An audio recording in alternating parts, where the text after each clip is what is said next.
ప్రభు అయిన యేసుక్రీస్తు నామానికి మహిమ కలుగును గాక. యేసుక్రీస్తు నామంలో అందరికి వందనాలు. దేవుడు మేము దీవించి బలపరచును గాక. పరిశుద్ధ గ్రంథం బైబిల్ దేవుని యొక్క వాక్య భాగాన్ని చదువుకుందాం. ఫిలిప్పీలకు రాసిన పత్రిక సక్కనైన మాట రాయబడుతుందండి. ఫిలిప్పీ పత్రిక 4వ అధ్యాయం 4వ వచనం. ఎల్లప్పుడూ ప్రభువునందు ఆనందించుడి, మరలా చెప్పుదును ఆనందించుడి. నిజమే దేవుడి బిడ్డలారా, ఆనందము సంతోషము ప్రభువులో దొరుకుతూ ఉన్నది. అది తాత్కాలికమైనది కాదండి, అది శాశ్వతమైన ఆనందము.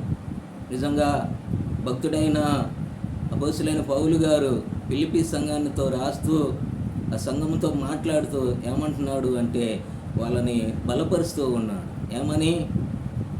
ఎల్లప్పుడూ ప్రభువునందు ఆనందించుడి. మన ఆనందం అనేది ప్రభువులో ఉన్నప్పుడు, ప్రభువులో మనము ఆనందం కలిగి ఉన్నప్పుడు, మన విశ్వాస జీవితంలో ముందుకు నడుస్తూ ఉన్నప్పుడు దేవుడు మనకి మరి గొప్ప ఆనందము కలుగజేసేవాడుగా ఉన్నాడు. ఈ లోకమే కాదు కానీ ఉండబోయే లోకములో ప్రభువుతో సదా మనము ఆనందము కలిగి ఉంటాము, సంతోషం కలిగి ఉంటాము. ఎందుకో తెలుసా? ఆ యొక్క పరలోక రాజ్యము ఆకలి దప్పులు లేని రాజ్యము, అది మహిమ కలిగిన రాజ్యము. మహిమతో మరి అక్కడున్న బిడ్డలందరూ కూడా జీవించేవారుగా ఉన్నారు. శరీరము మార్పు చెంది మహిమ కలిగిన శరీరంతో పరలోక రాజ్యములో మనం ఉండాలి అంటే ఏడున్నప్పుడే ప్రభువుని నమ్ముకోవాలి, ప్రభువును కలిగి ఉండాలి, ప్రభువులో ఆనందించాలి. భక్తుడు చాలా చక్కగా చెప్తున్న మాట ఏమనంటే, ఎల్లప్పుడూ కూడా ప్రభువునందు ఆనందించుడి, మరలా చెప్పుదును. ప్రభువులో ఆనందించండి, మరలా చెబుతున్నాను ఆనందించండి. నీ యొక్క బాధ, నిట్టూర్పు, శ్రమ, కష్టము, అనారోగ్యము, పేదరికం ఏదైనా కూడా నువ్వు దేవుళ్ళలోకి వస్తే దేవుడు నిన్ను దీవిస్తాడు, ఆశీర్వదిస్తాడు. నిన్ను ఆయన ఆదుకునే దేవుడై ఉన్నాడు. నీకు ఆనందము, సంతోషము కలగజేసే దేవుడై ఉన్నాడు. సహోదరుడా, సహోదరి, నువ్వు దేవుని దగ్గరికి రా, ఆదరించబడు. ఆయనలో ఎల్లప్పుడూ సంతోషము, ఆనందము, పరలోక సంతోషము, భూలోక సంతోషము, ఆనందంతో నిన్ను నింపి నీ కుటుంబాన్ని దీవించి బలపరిచేవాడుగా ఉంటున్నాడు. దేవుడు వాక్యాన్ని దీవించినగాక. ప్రార్థన చేసుకుందాం.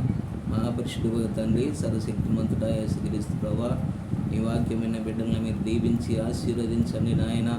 ఎల్లప్పుడూ నీలో ఆనందము, సంతోషము కలిగి ఉండటానికి ఆయా బిడ్డలకు సహాయం చేయి ప్రభువా.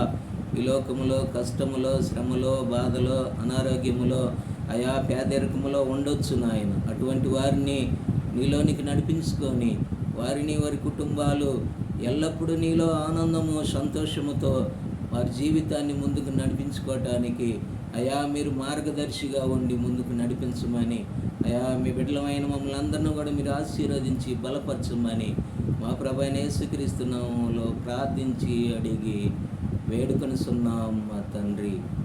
ఆమేన్. అందరికీ వందనాలు దేవుడి బిడ్డలారా.